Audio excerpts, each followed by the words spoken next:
Hola amigos, ¿cómo están? Bienvenidos a La Voz del 21. Mi nombre es Mayra Calderón y vamos a hablar sobre los 2 millones de soles que iba a recibir el expresidente Pedro Castillo en coimas. Este tema ha sido el tenor de un reportaje de Cuarto Poder hecho por nuestro compañero Eduardo Quispe, con quien ya estamos conectados. ¿Cómo estás, Eduardo? Hola Mayra, ¿qué tal? Buenas tardes. Cuéntanos sobre esta revelación. ¿Cómo es que esos 2 millones de soles en coimas iba a recibir Pedro Castillo? Básicamente lo que cuenta el reportaje es cómo Sada Oray intenta penetrarse en otra entidad del Estado.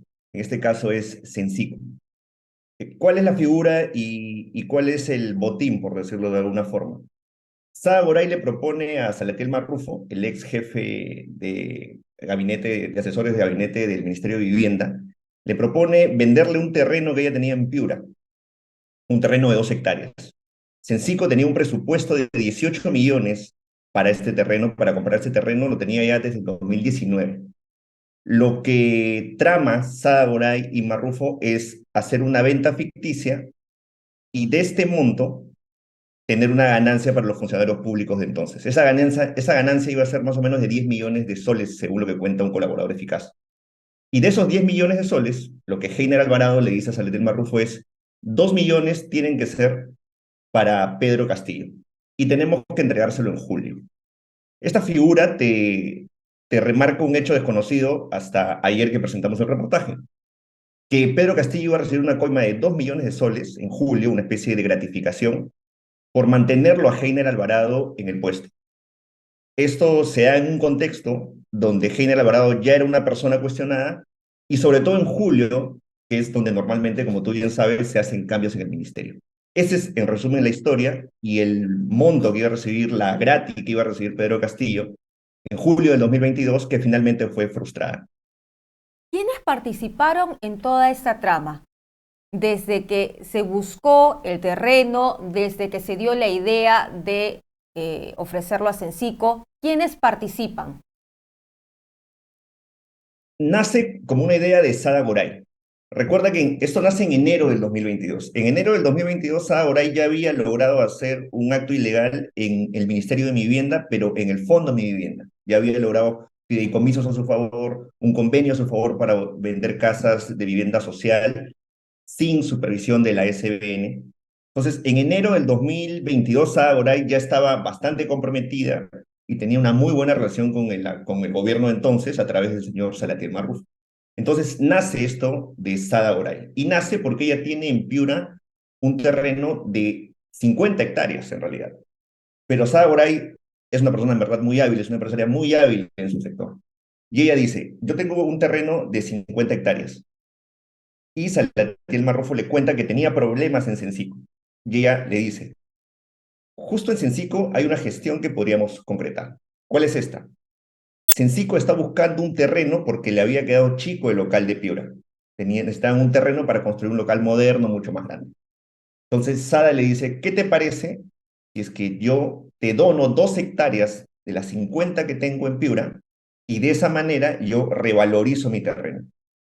Entonces, hace sentido, es un buen negocio porque tú dices, pones un instituto de Cencico y al costado pones vivienda social, que era lo que ella quería construir en ese terreno de Piura, y esta vivienda social va a costar distinto con un terreno de Cencico al costado, que en caso contrario no existiera el terreno de Cencico. Entonces, nace de la cabeza de Sada Goray. En el camino, Salatiel Marrufo le consulta a los funcionarios de Cencico y le dice, oye, ¿ustedes están buscando un terreno? Y ellos dicen, sí, nosotros tenemos desde el 2019 un presupuesto de entre 18 y 20 millones de soles para comprar ese terreno. Y es ahí donde los dos se reúnen por tercera vez y ya calza esta idea de hacer esta jugada con el terreno de Piura y con Cencico.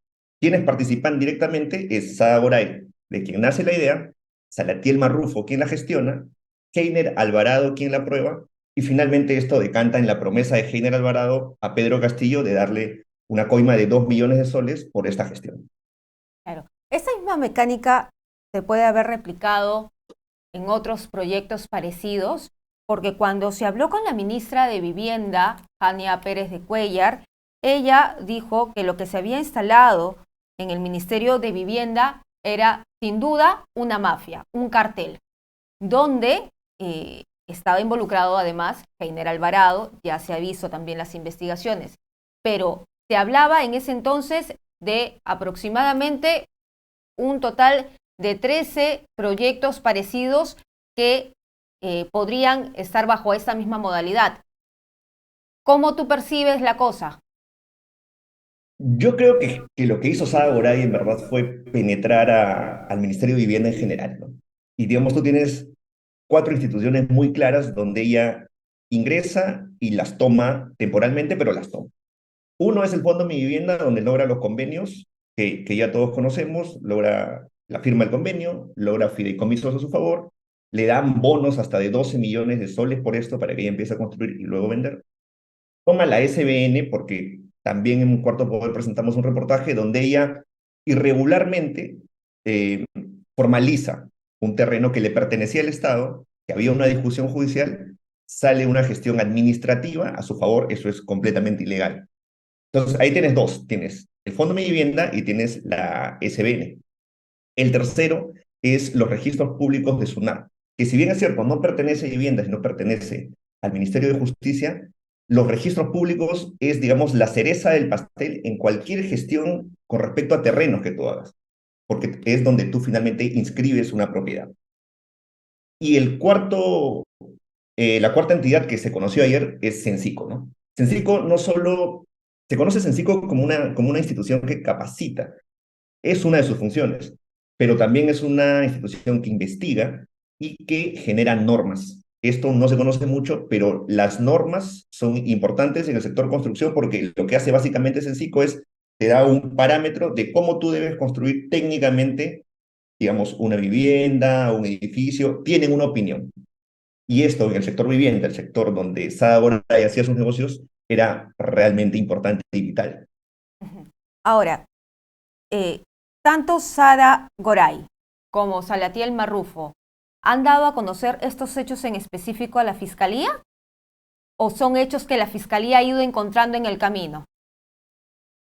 Estos son hechos que ya están en fiscalía. Yo no te podría precisar si es Sada Goray o Salatiel Marrufo quien ha contado esto. Salatiel Marrufo ha reafirmado que esto ha pasado. Entiendo que la fuente viene de una persona donde inicia la investigación, que es mucho más atrás. Pero estos hechos ya están en fiscalía. Y de hecho, suma a lo que alguna vez hablamos en Perú 21, que es una, digamos, posición periodística, si quieres llamarla, o una percepción incluso de muchos comunicadores que se ha visto la semana pasada en artículos, notas, etcétera, ¿no? Y es que Sada Goray sí tenía una organización criminal para operar, para tomar parte del Estado y para sacar provecho ganando convenios, ganando fideicomisos, ganando puestos claves para las gestiones. Entonces, en lo que la fiscalía está en este momento es el Sada Goray como una colaboradora eficaz, que es el público, y estos hechos también se vienen investigando. ¿Qué dimensión le va a dar la fiscalía en su investigación con respecto a estos hechos? Bueno, esa es una pregunta que ellos deberían de contestar, en verdad. Ahora, si le iba a caer de coimas 2 millones de soles a Pedro Castillo, de repente uno podría pensar que esto no sería la primera vez que podría haberse destinado una cosa así para el expresidente. No, de hecho la colaboración eficaz y los colaboradores eficaces han narrado que por lo menos para enero del 2022, cuando nace la idea de Censico, ya había 7 entregas de Sada Goray a Salatiel Marrufo. Y Marrufo ha dicho que esas entregas pasaban a Heiner Alvarado y una parte iba para el presidente Castillo. Entonces, la línea de investigación va así. El caso de Censico, en verdad, es una gestión nueva que se conoce, pero que muy probablemente iba a tener la misma cadena de los otros casos, que es Sada Goray da la plata, se la da a Marrufo, Marrufo se la da a Heiner Alvarado y Heiner Alvarado se la lleva a Pedro Castillo. Esa ha sido la ruta de lo que han podido decir los colaboradores eficaces. Muy bien, muchísimas gracias Eduardo por estar con nosotros en este espacio en Perú 21 TV. Listo, gracias a ti, Mayra. Un abrazo. Bien, era entonces el reportero de Cuarto Poder, Eduardo Quispe, que estaba con nosotros hablando sobre su reportaje emitido en Cuarto Poder, donde habla cómo se estaba manejando esta red corrupta de Goray, que llegó hasta Censico, y quiénes están involucrados en esa cadena, como él mismo ha señalado Salatiel Marrufo, después de Sada Goday. También está Pedro Castillo como el eslabón final, quien finalmente era el que captaba un porcentaje de las coimas. Nosotros vamos a regresar más adelante con más información.